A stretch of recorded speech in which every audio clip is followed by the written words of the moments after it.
Chapter 5. Separation of substances. Let's begin. We found a large variety of materials on the earth. Air, soil, water, sugar crystals, gold, rock, milk, fruit juice, wood, plastic and coal are examples of different types of materials. All kinds of materials found on the earth can be broadly classified as pure substances and mixtures impure substances. Substances. Pure substances and mixtures, impure substances. Pure substances, elements. Mixtures, impure substances. Heterogeneous and homogeneous. Pure substances. Any substance which is made up of only one kind of particles, molecules or atoms, is known as a pure substance. Some examples of pure substances. All elements such as gold, silver, copper, oxygen, hydrogen and nitrogen are pure substances. For example, if you have a corn of pure gold or silver, the purity would be same throughout the corn. Mixtures. A mixture contains two or more kinds of particles of different substances in such a way that the particles can be separated by physical means. The substances which make up a mixture are called its components. Types of mixtures. There are two types of mixtures, homogeneous and heterogeneous. Homogeneous mixtures. The mixture which has the same composition throughout is known as a homogeneous mixture.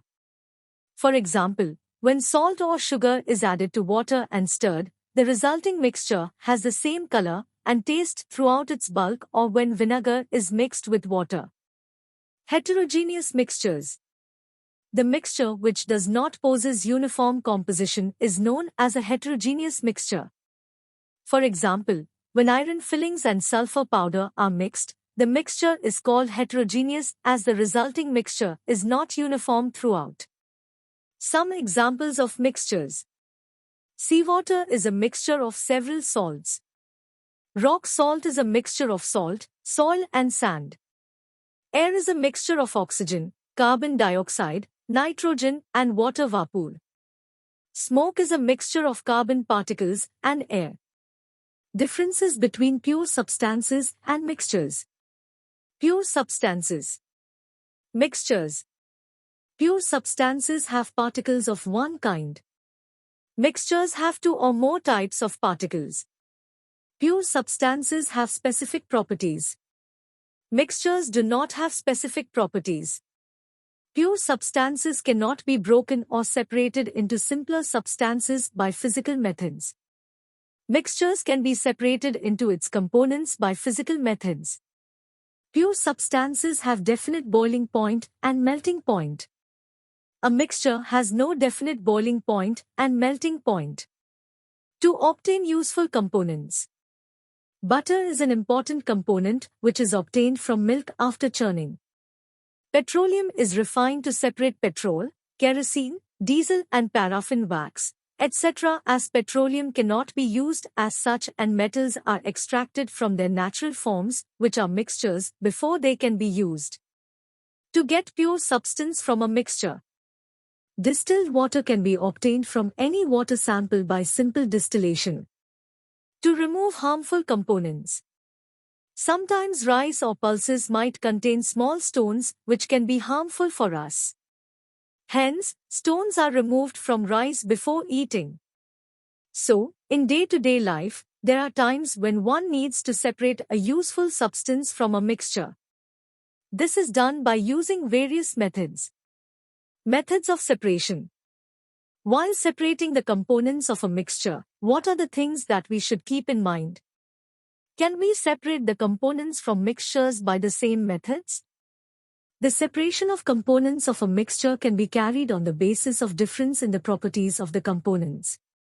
Let's study different methods used to separate various mixtures. Hand-picking. It is the simplest method of separation of substances.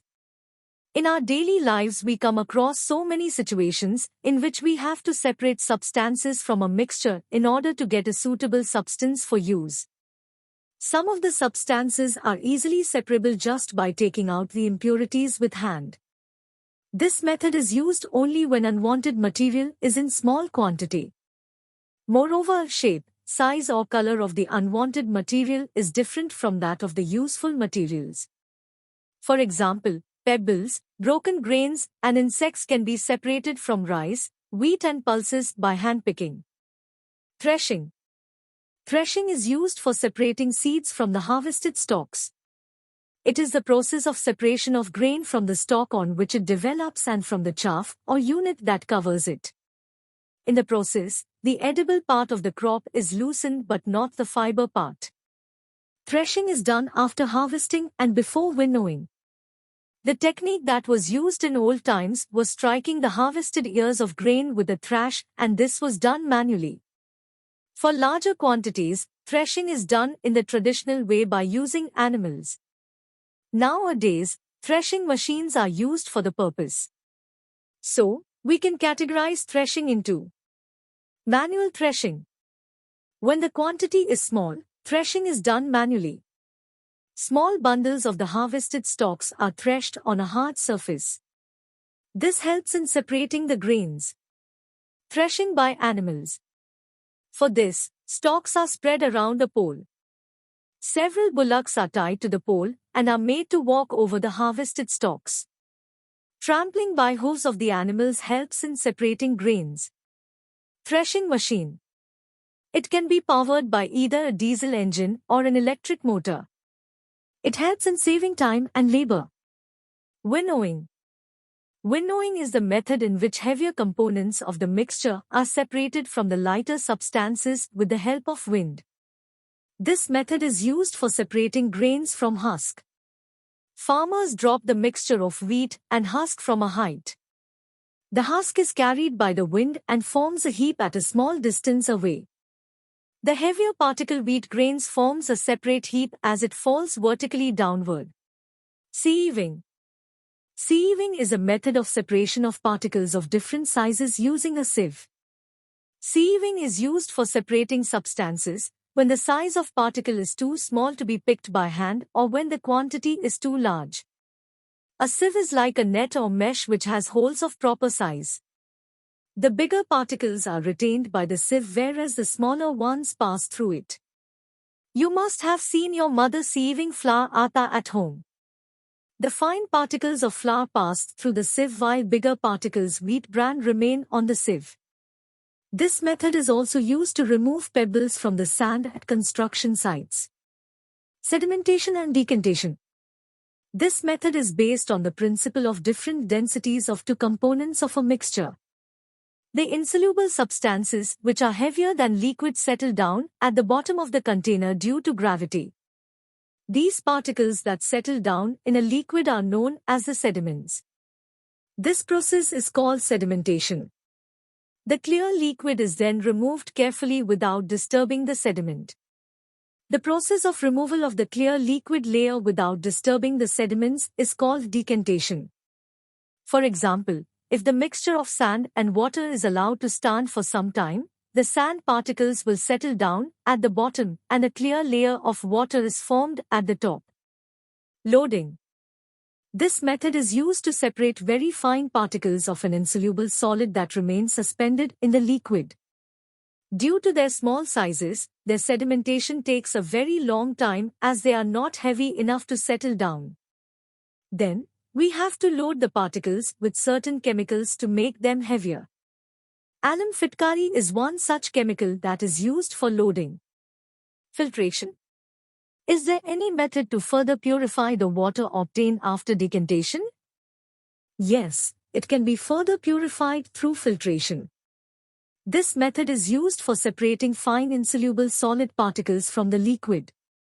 In this process, the mixture is passed through a filter. The solid particles do not pass through the filter and clear liquid is collected in a container. In a laboratory, filtration is done with a special type of paper, called a filter paper. It has very fine holes in it. The liquid can pass through the holes, but the solids are retained on top. The liquid that passes through the filter paper is called filtrate. The solids retained on the filter paper are called residue. Evaporation and condensation. The process of conversion of water into its vapor is called evaporation. It is the process by which we can separate soluble solids from a liquid-solid mixture. When we leave our wet clothes out in the sun, water evaporates due to the heat of the sun and we get dry clothes. On cooling, the vapors change back to liquid water. This process of conversion of water vapor into water is called condensation. Evaporation and condensation are used for separating a soluble solid from water. Salt can be separated from a solution of salt and water by using the combination of evaporation and condensation. Sea water is collected in shallow pits and allowed to evaporate. The water evaporates and crystals of salt are obtained in the pits. The salt is then sent to factories for further purification. Distillation. The method of separating a soluble solid from a solution is called distillation. The solution is heated so that the liquid evaporates, and their vapors are then cooled till they condense to give the pure liquid. Distilled water used in laboratories is obtained using this method. A special apparatus has to be used for carrying out distillation. The clear liquid thus obtained is known as distillate. Solutions. A solution is a homogeneous mixture of two or more than two substances. The main component in which other component is dissolved is known as solvent, and the component that is dissolved is known as solute. The solvent is present in large amount where the solute is present in small amount. Types of solution. Saturated solutions. A solution is said to be saturated when a solute cannot dissolve any more in a solvent at a given temperature. Addition of solute after this point would result in a solid precipitate or a gas being released. Solubility of a substance is dependent on the temperature. A saturated solution will dissolve more solute if heated. A solution will attain a rat-mated state quicker if the temperature is reduced. Unsaturated solutions. A solution is said to be unsaturated when it is capable of dissolving more of solute than it already contains at the given temperature. Supersaturated solutions. A solution is said to be supersaturated when it contains more of the solute than could be dissolved by the solvent under normal conditions. Beer and carbonated water are examples of supersaturated solutions.